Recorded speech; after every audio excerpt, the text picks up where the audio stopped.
Nestes tempos em que a influência de um político é medida pela quantidade de seguidores que ele tem nas redes sociais e pelo engajamento dos seus posts, o vereador Milton Leite poderia ser facilmente confundido com um vereador dos menores municípios da Grande Matão, mas seria um grande erro. Ele é visto por seus pares como um dos políticos mais poderosos da Grande São Paulo, se não for o mais poderoso. Alguns arriscam dizer que Milton Leite tem mais influência e poder do que o próprio prefeito de São Paulo, Ricardo Nunes. Fato é que, sem o aval de Milton Leite, Nunes jamais teria virado prefeito paulistano. Além de kingmaker, Milton Leite domina a Câmara dos Vereadores de São Paulo. Mais do que um simples presidente da casa, é uma espécie de Arthur Lira do Legislativo paulistano. Manda e desmanda. A exemplo do parlamentar alagoano, ele tem uma dinastia. Elegeu um filho deputado federal e outro deputado estadual.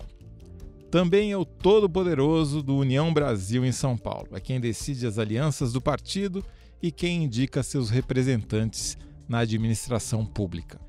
No fim de semana em que a convenção do MDB referendou Ricardo Nunes como candidato a prefeito do partido, Milton Leite fez um evento paralelo do União Brasil. Não foi a convenção de Nunes. Nunes é que foi a convenção dele. Uma demonstração de poder digna de um capa preta da política, de um grande operador. Mas tanto poder nos bastidores da política chamou a atenção do Ministério Público. Milton Leite é alvo de procuradores desde os anos 90, mas nunca sofreu uma condenação, como ele gosta de dizer. Em abril de 2024, outra investigação do Ministério Público ligou os refletores sobre uma conexão incômoda para o todo-poderoso político paulistano.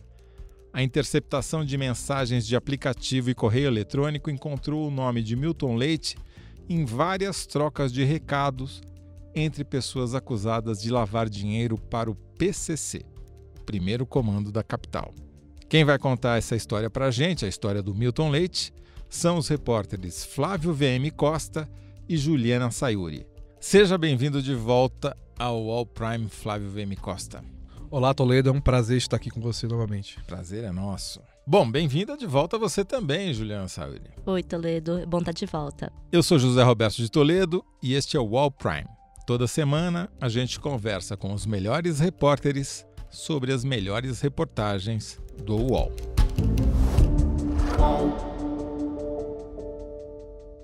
Flávio, o Milton Leite tem 7 mandatos como vereador, é presidente da Câmara dos Vereadores desde 2020 e ninguém fala sobre ele. Como é que ele conseguiu se manter tanto tempo fora do radar? Primeiro, assim, o Milton Leite, ele entra na Câmara de Vereadores de São Paulo em 97 como um operador, né, como um cara de bastidor. Né? Ele é ligado ao centrão da Câmara de São Paulo, que era comandado pelo Antônio Carlos Rodrigues, que depois virou até senador. E ele sempre foi um cara de dominar o regimento interno, dominar os bastidores, dominar as comissões. Ele era visto como representante das empreiteiras em São Paulo, principalmente a OAS, né? Que depois foi pega aí na Operação Lava Jato. É até surpresa que o nome de Milton Leite não apareceu na Lava Jato, não se sabe como.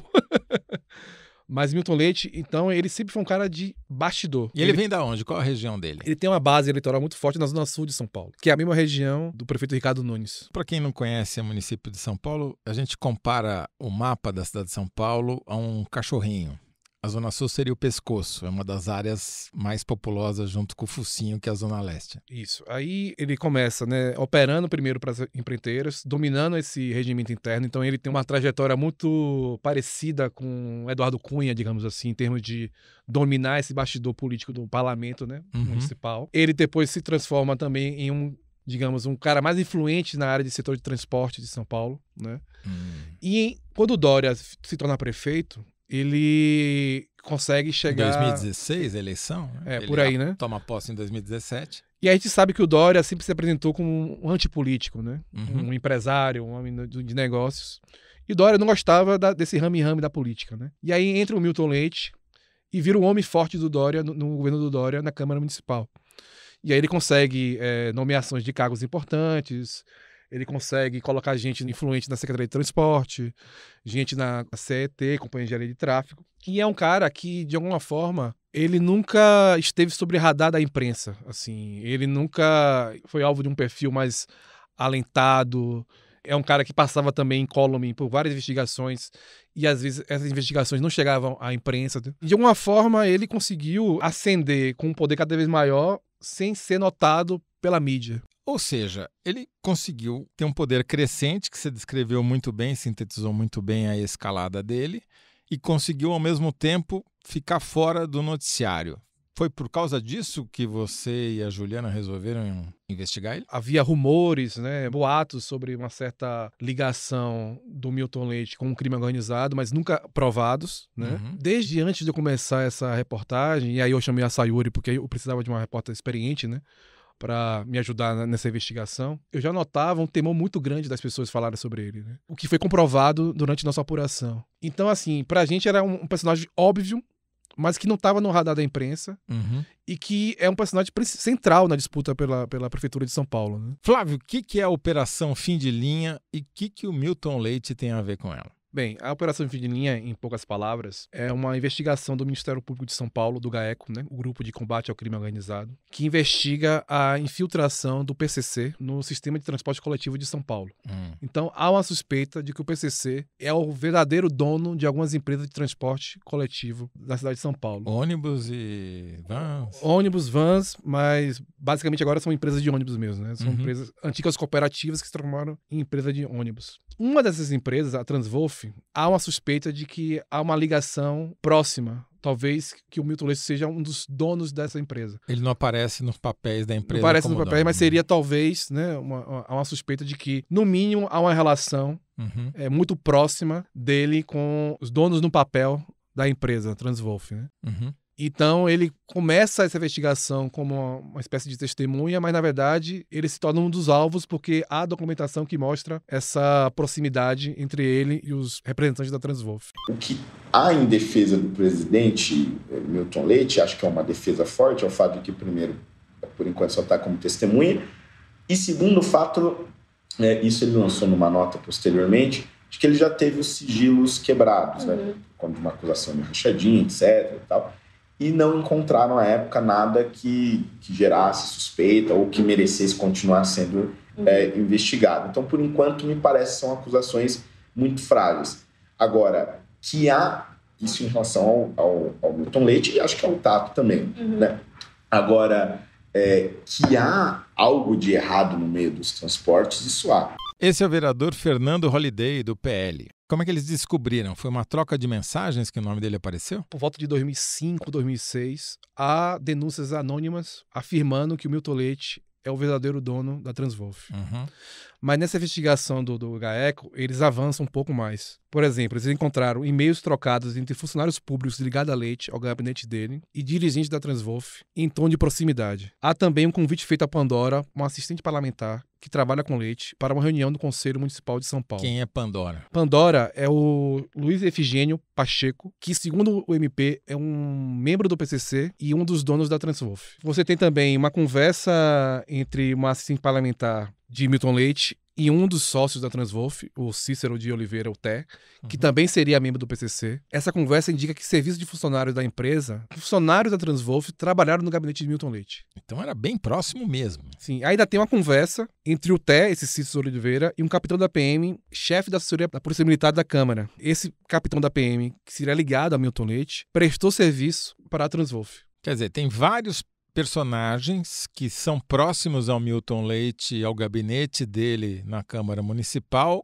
e especificamente a Transwolf, direta ou indiretamente. Isso. Além do que, assim, a análise do Ministério Público de que o Milton Leite ajudou juridicamente a Transwolf e que ele é uma pessoa próxima a essa empresa.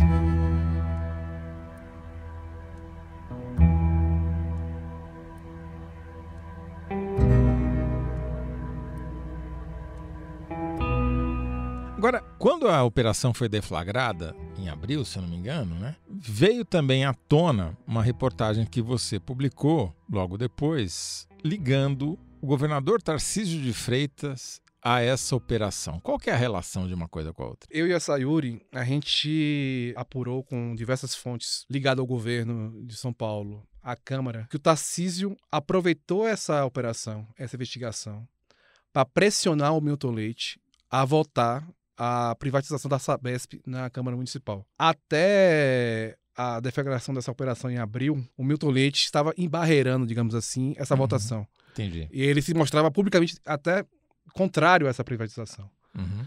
E após essa operação ser deflagrada, ele votou essa privatização em tempo célere. Então, há um bastidor de que o Tarcísio usou essa operação do MP para pressionar o Milton Leite a votar a privatização da Sabesp. Muito interessante. Só para explicar para quem não sabe, a cidade de São Paulo é o maior cliente da Sabesp, responsável por metade do faturamento, coisa que o vale é da empresa.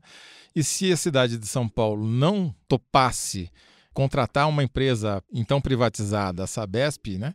A Sabesp teria muito menos valor e por isso que a aprovação pela Câmara Municipal autorizando essa transação foi crucial para a privatização da empresa. E como ele é presidente da Câmara, né, a votação só aconteceria se ele botasse a mão na massa, né? E ele só botou a mão na massa, isso está provado cronologicamente após a deflagração da primeira fase da Operação Fim da Linha. Muito, muito interessante. Agora, você, Flávio, e a Juliana conseguiram uma proeza. Vocês foram conversar com o Milton Leite, ele recebeu vocês e isso virou uma entrevista, é isso? No final da apuração, né, a gente pediu um encontro, né, com o Milton Leite através da sua assessoria. Ele nos recebeu no gabinete dele. Foi uma conversa que eu diria até amistosa, porque a gente perguntou sobre tudo que nós apuramos.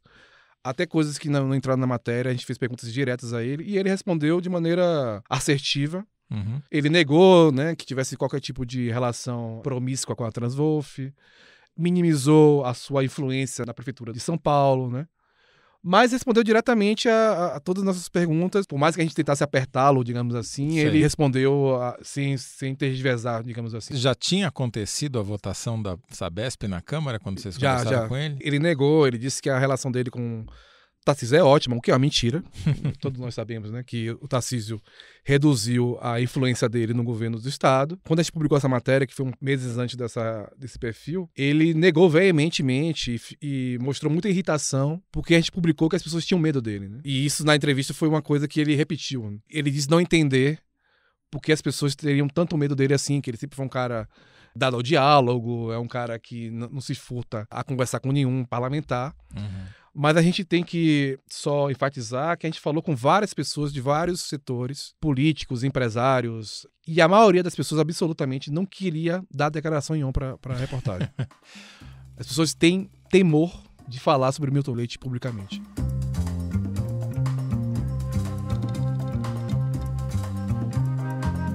Ele falou sobre o patrimônio dele? Porque tem investigações sobre isso, né? Sim, ele é um cara extremamente rico. Inclusive, ele admitiu que a declaração dele na última eleição, né, de 2020, não corresponde à realidade dos seus bens. Ele tem muito mais do que 3 milhões de reais. Ele se apresenta como um capitalista negro que é mal visto pela elite branca de São Paulo. Porque ele é filho de pai negro e mãe branca, é isso? É, apesar de que parece que a questão da negritude foi assumida recentemente, né? Mas ele admite que é um cara muito rico e que os bens dele, ele não soube nem quantificar, né, o tamanho do seu patrimônio, né? Talvez por isso, será? Ele não vai tentar o 8º mandato como vereador para não ter que fazer uma declaração de bens nova? Eu acho assim que essa operação deixou ele num ponto mais frágil durante toda a carreira dele. Ele é um cara que já foi investigado por estelionato, ele já foi investigado por sonegação fiscal, inclusive ele admitiu que pagou R$1 milhão de multa para a Receita Federal. Mas ele nunca teve numa posição em que uma investigação pudesse realmente prejudicá-lo. Entendi. Eu acho que essa primeira investigação que vai a fundo sobre o patrimônio dele, sobre os negócios que ele tem, ele não é um personagem que consegue conviver bem na ribalta, sabe? Acho que ele é uma pessoa voltada para as sombras, para os bastidores. Entendi. Flávio, você já mencionou que a Juliana Sayuri teve contigo nessa investigação. Em que momento você convidou a Juliana para entrar? Logo no começo, assim, na primeira semana, eu percebi que, assim, que a gente tinha que falar com uma quantidade imensa de pessoas. Uhum. E eu queria uma repórter que fosse experiente, né? E a Juliana, todo mundo sabe quão operativa ela é e produtiva. A Juliana entrou logo na primeira semana da investigação. Muito bom. Então, Flávio, muito obrigado pela sua volta aqui ao UOL Prime. Vamos conversar com a Juliana daqui a pouco, mas primeiro vamos fazer um intervalo.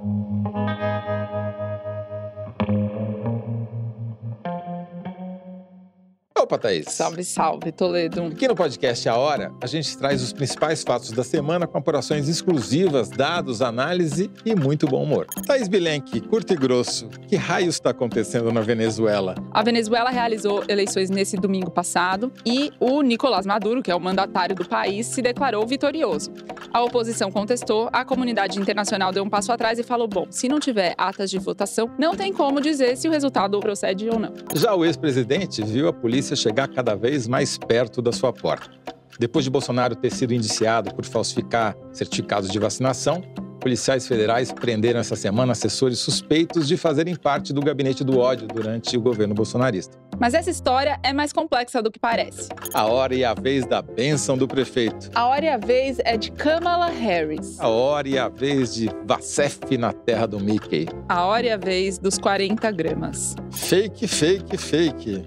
Só não são as news. Toda sexta-feira cedinho estamos nos principais tocadores de áudio e à tarde estamos também em vídeo no YouTube e na home do UOL.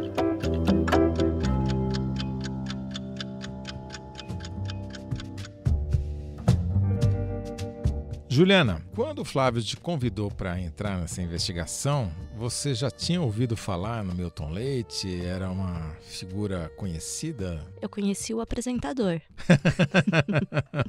Que eu acho que a maioria das pessoas pode eventualmente até fazer essa confusão. Um não é o outro. Exatamente. Então, não era familiarizada com a trajetória dele. E como é que foi? O que você começou a fazer? Primeiro, Flávio e eu fomos atrás de fontes. Mapeamos cerca de 60 delas, entre aliados, adversários, ex-aliados, amigos, ex-amigos, interlocutores, promotores. Quer dizer, isso significa que vocês elencaram 60 nomes de 60 pessoas diferentes que conheciam por bem ou por mal o Milton Leite. Sim, por bem ou por mal, de diferentes partidos políticos, de diferentes ideologias, e fomos atrás deles. Uhum.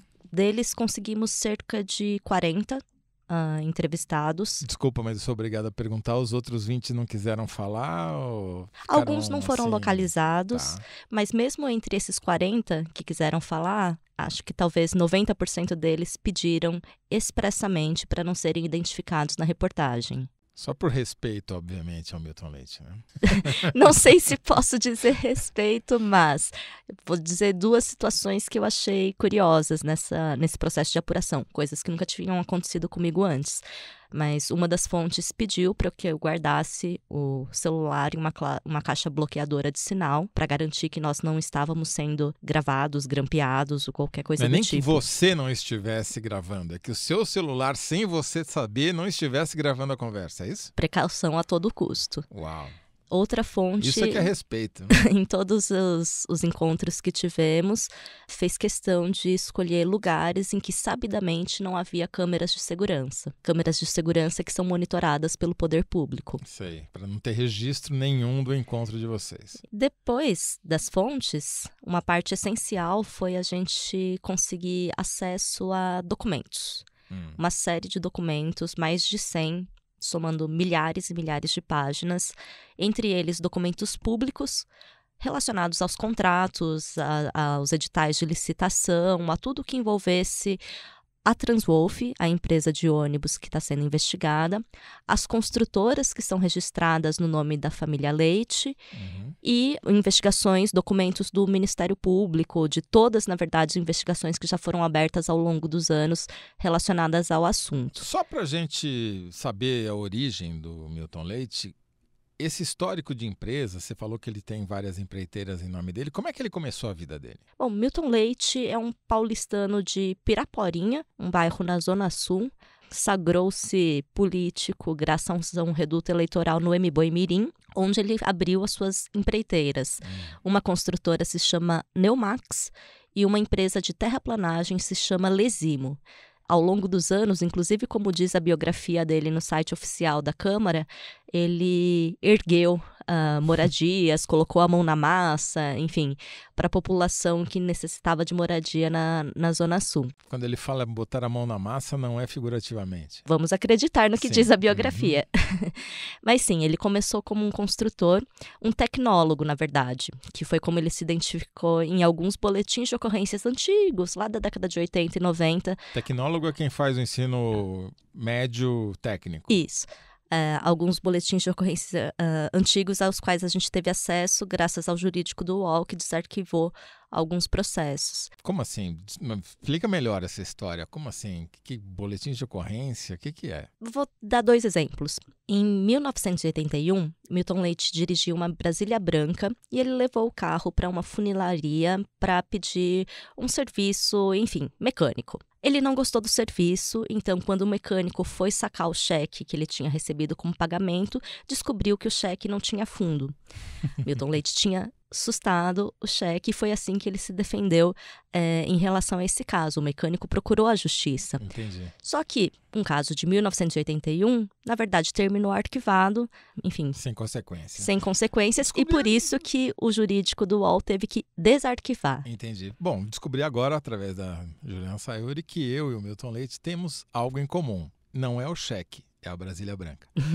Anos depois, ele trocou a Brasília branca por um Mercedes-Benz. Não sei se você chegou eu lá. não fiz. Isso eu não consegui, viu? Infelizmente, parou na Brasília, coincidência. Um segundo exemplo de caso arquivado também foi justamente envolvendo o Mercedes-Benz. Por volta de 2018, o vereador foi acusado de atropelar um economista que estava a bordo de uma moto, uma Honda. Esse motociclista, ele ficou 17 dias internado, teve várias fraturas. Nós conseguimos entrevistá-lo, o Flávio ligou para ele. Ele conta que ficou com sequelas, perdeu patrimônio, perdeu emprego, perdeu casamento, enfim. O motociclista também procurou a justiça, tentou abrir, ações contra ele, foi até a Câmara Municipal, no Palácio Anchieta, bater a porta do gabinete do vereador, mas não foi atendido. No fim das contas, esse acidente que ocorreu em 2018, em 2022, sem ter avançado nenhum centímetro, a justiça considerou que estava já prescrito.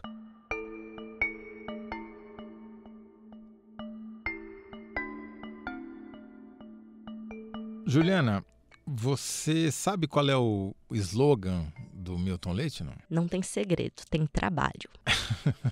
Digamos assim, se você fosse um marqueteiro e não pudesse mentir, você faria esse slogan para o Milton Leite, não? Ou para qualquer outro candidato?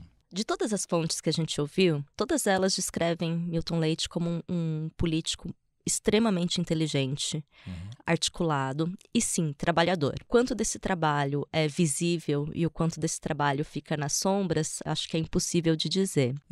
Mas sabe-se, pelas apurações que a gente fez, que sim, ele tem uma influência gigantesca na cidade de São Paulo, sobretudo nos bastidores. Agora, o segredo para que ele tenha conquistado essa influência também é algo que tem a ver com, digamos, o respeito que ele conquistou entre políticos e entre, sobretudo, adversários políticos ao longo dos anos. Agora, fala um pouquinho então sobre a investigação, mais especificamente da Fim de Linha, essa operação que acabou mostrando essa vinculação dele com pessoas ligadas à Transwolf, essa empresa de ônibus. Como eu tinha mencionado, a apuração contou com boa parte de busca de acesso a documentos públicos e a documentos sigilosos. Entre os documentos sigilosos estariam esses casos arquivados na Justiça e a inédita Operação Fim da Linha, realizada pelo Grupo de Combate ao Crime Organizado do Ministério Público de São Paulo. E nós obtivemos acesso com exclusividade ao coração dessa investigação, com os principais dados, as principais hipóteses e linhas propostas pelo Ministério Público, que não conversou com a gente on the record, só para constar. Certo. E o que diz? A investigação Fim da Linha, na verdade, começou em uma cidade paulista chamada Cananéia. Que é um fim de linha, literalmente, porque é a última cidade do litoral de São Paulo, litoral sul de São Paulo. Eles, os investigadores, os promotores, identificaram que empresas menores de ônibus nessa e em outras cidades paulistas estavam sendo utilizadas como fachada, como laranja, para Transwolf. E foi a partir desse fio que eles começaram a puxar o que era a Transwolf. A Transwolf, na verdade, ela surgiu da Coperpan, que era uma cooperativa da Zona Sul de São Paulo, para quem, inclusive, a construtora Neumax construiu a garagem, a construtora Neumax de Milton Leite. Coincidência. Por volta de 2005, 2006. E essa cooperativa, por causa de uma mudança na legislação municipal, precisou se transformar em CNPJ, em uma empresa de fato, com acionistas, estatuto e tudo mais. E foi nessa época, então, que surgiu a Transwolf. Qual é a linha de investigação do Ministério Público na fim da linha? Em 2015, houve uma nova mudança na lei que determinou que, para as empresas interessadas em participar de licitações relacionadas a ônibus na cidade de São Paulo, precisavam ter um capital de, no mínimo, 25 milhões e de ter uma frota, de ter garagem, enfim, estabelecer uma série de pré-requisitos que antes não existiam nos tempos das cooperativas. E a Transwolf tinha? A Transwolf não tinha. Então, a partir de 2015, ela, assim como outras cooperativas ou outras empresas novatas, começaram o quê? A buscar formas de se legalizar para poder disputar a licitação, que era uma licitação muito interessante. Precisava de dinheiro, basicamente. Precisava de dinheiro. De onde surgiu esse dinheiro? Segundo a investigação do Ministério Público, foram feitas diversas operações suspeitas de ilegalidades para rechear, para engordar o capital da Transwolf, que chegou a 55 milhões de reais. E assim ela... Suspeitas como? Eles dão alguma dica? Assim, de que a origem desse dinheiro é ilícita. E a origem desse dinheiro seria do PCC. Entendi. Quer dizer, a Transwolf, na linha de investigação do Ministério Público, lava dinheiro para o PCC. Esse é o resumo da ópera. E daí, onde é que o Milton Leite entra nessa história? Segundo os promotores justificaram no pedido de quebra de sigilo fiscal e bancário do presidente da Câmara... E ele foi aceito esse pedido? Já foi aceito. Os documentos ainda não chegaram, mas já foi aceito. Quer dizer, o Milton Leite, o todo-poderoso Milton Leite, teve o seu sigilo bancário e o seu sigilo telemático, ou seja, telefones, mensagens, e-mail, tudo quebrado. Fiscal e bancário, com certeza. Fiscal e bancário, tá? Dados da Receita, Isso. Tá? Tributários. Segundo os promotores que pediram a quebra de sigilo bancário e fiscal de Milton Leite, o vereador teria tido papel juridicamente relevante nos crimes cometidos pela Transwolf nesse processo de se tornar uma empresa com capital maior para participar do processo de licitação. Traduza. O juridicamente relevante nós não podemos ainda cravar porque os órgãos oficiais ainda não o fizeram. Sim. O que nós descobrimos, Flávio e eu, até agora, é que em 2015 a Transwolf foi abordada por um escritório de advocacia com uma proposta de trabalho detalhada, oferecendo serviços especificamente para prepará-la para participar da licitação de ônibus na cidade de São Paulo. Esse escritório de advocacia pertence a um advogado chamado Luciano Vitor Enrom Cardoso, que, por acaso, é advogado da família Leite há mais de 20 anos. Peraí, então o advogado do Milton Leite, dos seus familiares, fez uma proposta de assessoria para a Transwolf, que é investigada pelo Ministério Público sob acusação de lavar dinheiro para o PCC, para capacitá-la a disputar mais licitações na cidade de São Paulo. É isso? É isso. Em que pé está essa investigação? Fontes do Ministério Público contam que, atualmente, eles estão analisando os documentos que têm, esperando os que eles ainda não têm, mas que nenhuma ação drástica deve ser tomada até o fim do período eleitoral.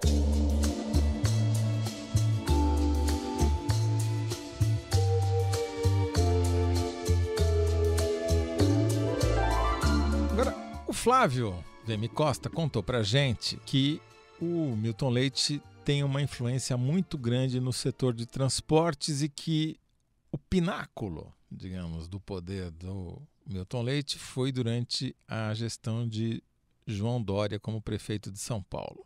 Por quê? Dória, segundo fontes, não queria botar a mão na massa da política, digamos. Especialidade do Milton Leite. Pois é.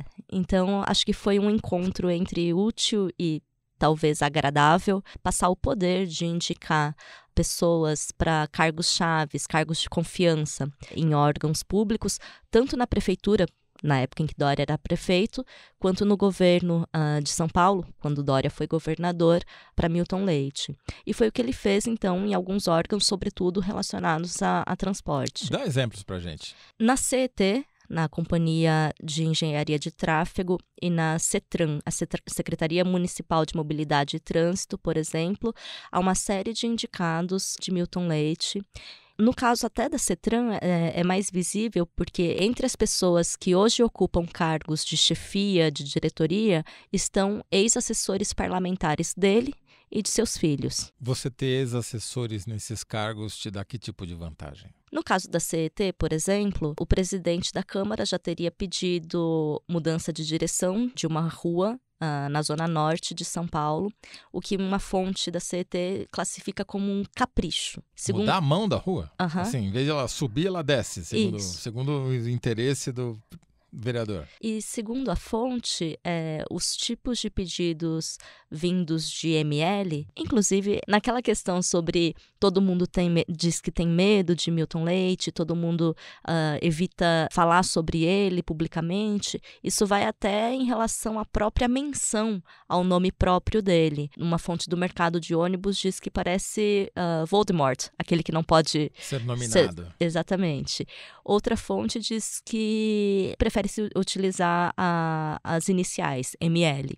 E ML foi uma abreviatura que eu ouvi das mais diversas fontes, inclusive de promotores. Vou me permitir fazer um parênteses aqui. O uso de sigla na política brasileira é reservado a muito poucos políticos, em geral, gente muito poderosa. Juscelino Kubitschek virou JK, Getúlio Vargas virou GV, depois veio Antônio Carlos Magalhães, na Bahia, governador da Bahia, ACM, Fernando Henrique Cardoso e é meio para por aí, né? Mas em alguns cantos da política paulistana, quando se diz ML pediu, é uma ordem. É uma ordem, muito bom, muito bom. Você estava contando então que o ML, além de ter pedido para trocar a mão da rua, o que mais que ele andou pedindo por lá, na CET? Bom, ele é um carnavalesco, além de tudo, né? Ah, é? Curiosidades que a gente foi descobrindo ao longo da apuração. Ele é um homem canhoto, católico, corintiano, carnavalesco e presidente de honra, inclusive, de uma agremiação, a Estrela do Terceiro Milênio, que também fica na zona sul de São Paulo. E nos carnavais de 2023 e de 2024, ele pediu operações especiais para a CET, relacionadas ou a seus convidados ou aos carros alegóricos da escola. Entendi. Esse tipo de operação, conforme a fonte conta, são inegociáveis. Bom, se ele ganhou muito mais poder durante o governo João Dória na Prefeitura de São Paulo, João Dória o breve, né? Vamos lembrar que ele ficou menos de 2 anos na Prefeitura. O que aconteceu com o poder dele durante o governo do Ricardo Nunes, que era vice e assumiu com a morte do prefeito e está no cargo por causa disso? Dentro e fora dos bastidores, muito se diz do quanto Nunes era um vereador inexpressivo até então, até ocupar o cargo de vice-prefeito e então prefeito. Uhum. Ou seja, o oposto do perfil descrito de Milton Leite. Então, foi mais fácil ainda, talvez, nesse sentido, sobretudo porque ambos vêm da Zona Sul, ambos já se conhecem há muitos e muitos anos, e acho que se estabeleceu ali uma relação simbiótica, digamos, em que 2 aliados estão na chefia do Legislativo e do Executivo.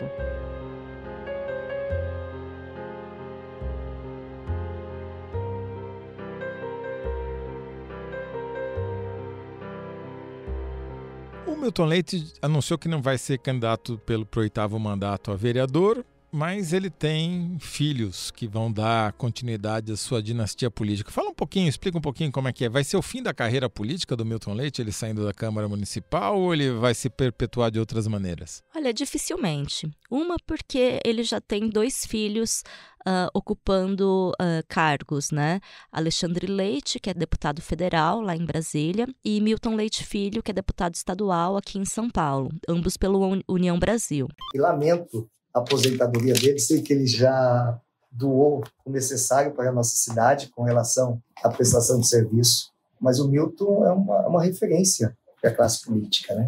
Esse que você ouviu é o vereador Sidney Cruz, do MDB, que lamenta a aposentadoria do Milton Leite. Agora, para a Câmara Municipal, ele tem 2 apadrinhados. Um deles se chama Silvão, que foi chefe de gabinete do próprio Milton Leite, e o outro se chama Silvinho, que é um aliado dele na subprefeitura de Embu-Mirim. Se não der certo essa dupla, pode virar dupla sertaneja. O detalhe é que Silvão e Silvinho, nos materiais de pré-campanha que já estão sendo distribuídos na Zona Sul, conforme a gente apurou em loco, eles deixaram de lado seus sobrenomes reais e assinam como Silvão Leite e Silvinho Leite. Uau! Porque tem, né, nesse reduto eleitoral, o slogan, o clã, né, político é chamado de Família Leite. E é verdade que ele tem ex-assessores que viraram secretários? Entre as mensagens interceptadas na Operação Fim da Linha, foram citados 3 servidores públicos.